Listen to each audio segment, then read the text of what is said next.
All right, troop 10, hut. Forward march. Do something. Welcome to Fort Irving.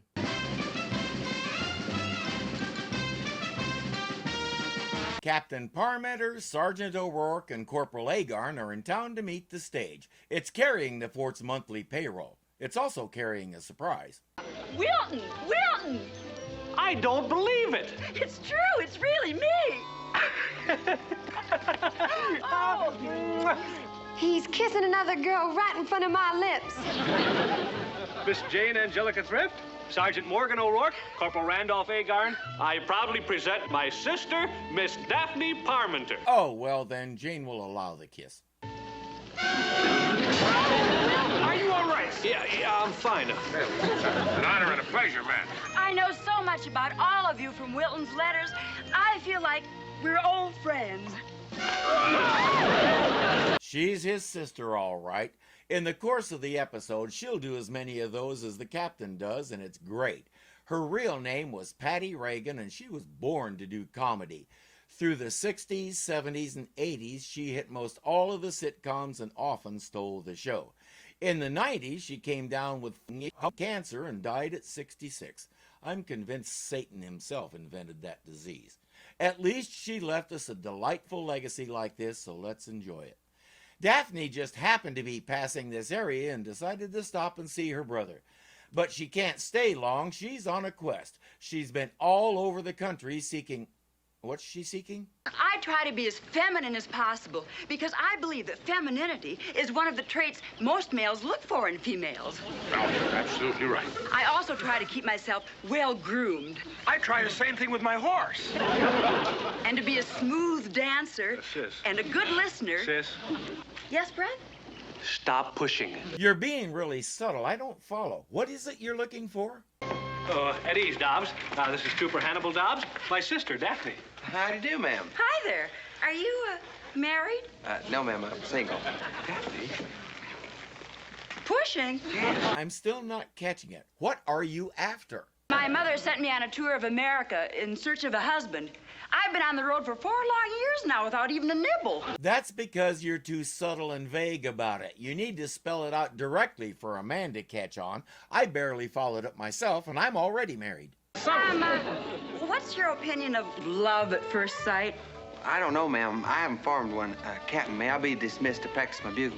Yes, you certainly may. The first time I saw my wife, I knew there was something different or special about her, but I didn't want to know what it was.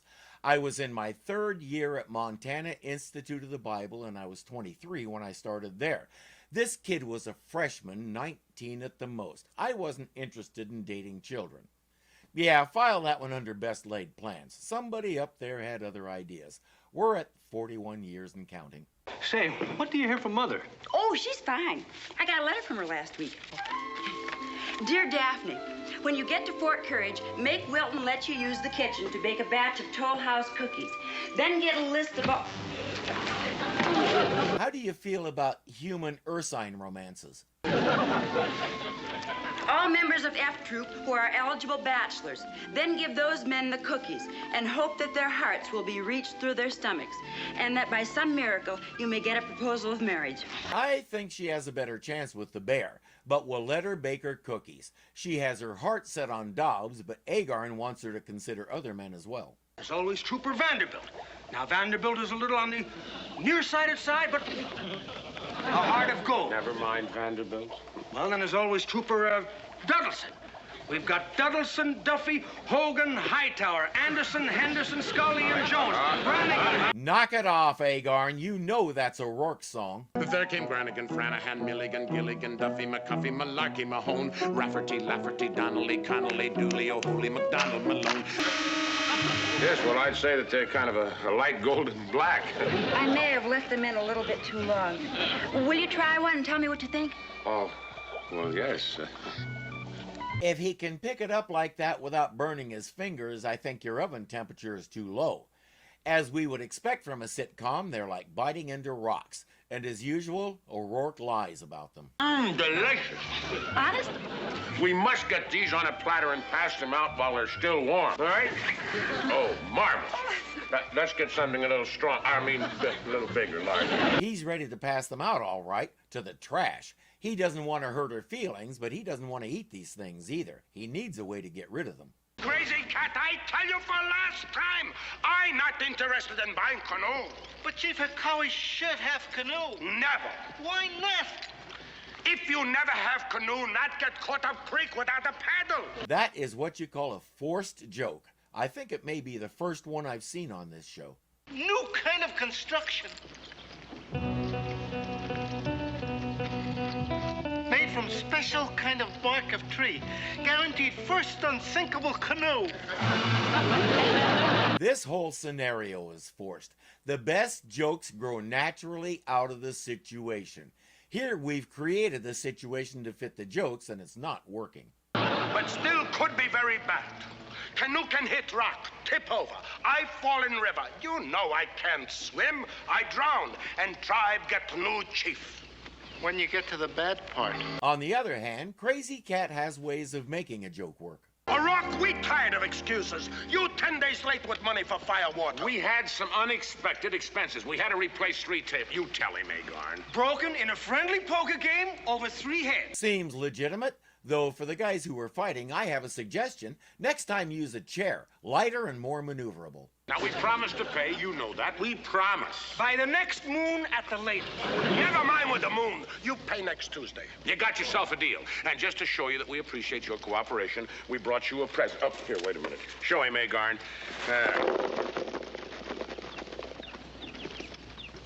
What these are? Baby cannonballs. Remember when you were little and asked where cannonballs come from? You're old enough to know now. How many times I have to tell you, chief first? Now tell the truth. Are they yummy or are they yummy? Just like Mother used to make. And you survived? No wonder he's the chief. Wilton, it sure was sweet of you to invite me to lunch so Daphne and I could get better acquainted, even if I had to cook the lunch myself. Except why can't we eat in the mess hall with Trooper Dobbs? Because officers and enlisted men eat separately. Oh. Well, how about if you eat separately and Jane and I eat in the mess hall with Trooper Dobbs? Daphne and Jane are bonding nicely. They have a lot in common. I have a crush on him, but so far he doesn't seem to reciprocate. I know the feeling. A lot in common. Daphne, please, let's not air the family linen in public. Well, why not? I'm not ashamed of it. What's so unusual about a woman desperate to be married? Nothing. You wouldn't believe how much they have in common. Captain, sir. Ladies, sorry to disturb you, Captain, but, well, we've got an emergency. We have? Yes, sir. We're getting serious smoke signals from the Hakawi camp. Well, let's see. Agarn can't read smoke signals, so how does he know they're serious? For all he knows, it's open mic stand-up comedy night at the signal fire. Sir, it says, attention F troop, attention F troop. Wild Eagle in... Hey, big trouble. Chief Wild Eagle very sick in stomach. Him got... What him got? Lado Riki Makatawa. What that mean? Bellyache. He says, please bring some pale-faced scientific know-how to help him. But when they get there, what they discover isn't good. Appendicitis. How does this feel?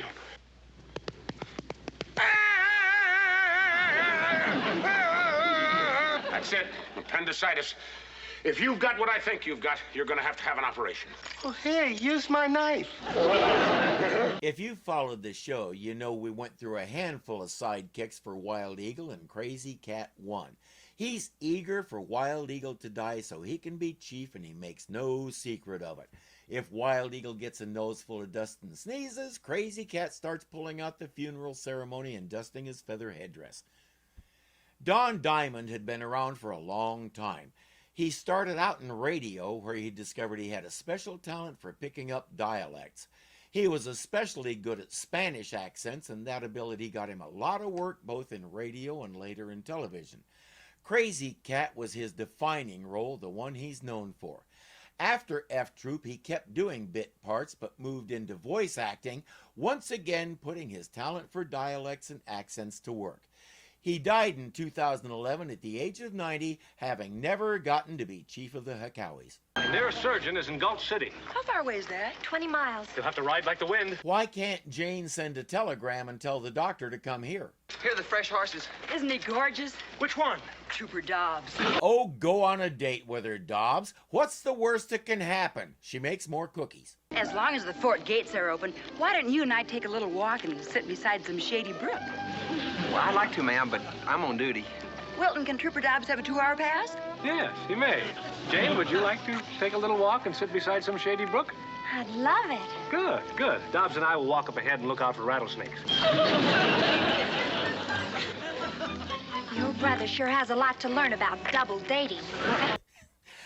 You may not believe this, but I watched a scenario pretty much exactly like this the first time I lived in Idaho. Ray really liked Ruth, but her parents considered her too young to date. Nathan really liked Lori, but she was only allowed to go on double dates. Rocky was showing at the local theater, so Ruth and Cheryl begged Ruth's dad to let her go see it with Ray and the others. He agreed, so later on the boys came to pick up the girls. Hold on, I need to compose myself. Both boys were sitting in the front seat. The girls got into the back seat. I was standing on the porch with Ruth's dad, and we were both just staring in disbelief. It took about 30 seconds, but finally Nathan climbed out of the car, moved to the back seat, and Ruth moved to the front seat, whereupon they drove away. And we fell apart laughing. Hey, Doc! You gotta come with us right away! Come on, Doc. Wake up! Wake up! Save your breath. The man is drunk. They managed to wake him enough to find out he's not the doctor anyway. The doctor is on vacation, so never mind. No surgeon. The doctor's away on vacation. I see. Very well. Then we'll have to take out Chief Wild Eagle's appendix ourselves. The only question is how. It's all right. We borrowed all the necessary equipment and a medical textbook with full instructions. Well, nobody's born with experience in appendectomies. Every surgeon has a first one, so may as well get started. Which one of us is the surgeon? All right, folks, let's have total silence. The slightest noise could cause a fatal slip of the knife. While Wild Eagle is going under, they'll try a practice run. First, make the incision through the wall of the abdomen. Scalpel. Ow! That's so hard. Let's rethink this. How about Jane as the nurse and Daphne reads the book? And O'Rourke has a steadier hand, so he'll do the surgery.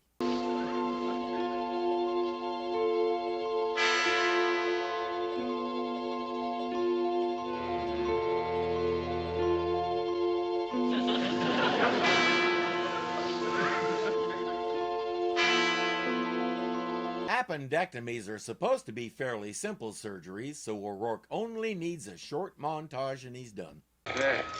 Oh, Chief, it's all over. You're going to be fine. You're going to be all right now. Congratulations, it's a bouncing baby appendix. Have wise old Indians saying, when tail of coyote wags at foot of possum, bluebird of happiness will fly no more. I'm not sure I understand what that means. Craze, you tell him. Means him win, me lose. It may also mean you in big trouble when him get back on feet. Well, sis, bon voyage, and good luck in nursing school. Oh, thank you. I hope I'm not wrong about discovering something better to do than traipse around the country on an endless manhunt. Well, you'll probably find a man in nursing school. You mean a male nurse? A doctor. How sexist is the phrase male nurse? And for once, I'm going to leave it at that instead of going on a rant. I'm going to say that one thing and just let it simmer, not going to expand on it or throw examples around or pull out similarly sexist phrases or talk about the background of such ideas. It's possible. And then again, it's possible. I found my Prince Charming right here. Will you write to me? Yes, ma'am. How often? Twice a month? Fair enough. I'll write to you 5 times a week. He'll read them, too. Dobbs is too nice for his own good sometimes. On the other hand, he could do a lot worse than a wife. She's attractive, witty, fun, and will be totally devoted to him. Au revoir. Au revoir. Au revoir. Goodbye. Goodbye. Oh,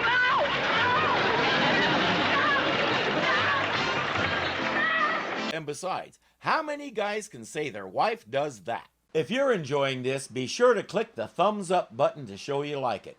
If you're not subscribed yet, punch me in the face right here and get it done. And don't forget that you can become a patron and help keep this kitty fed. The link is below. Until next time.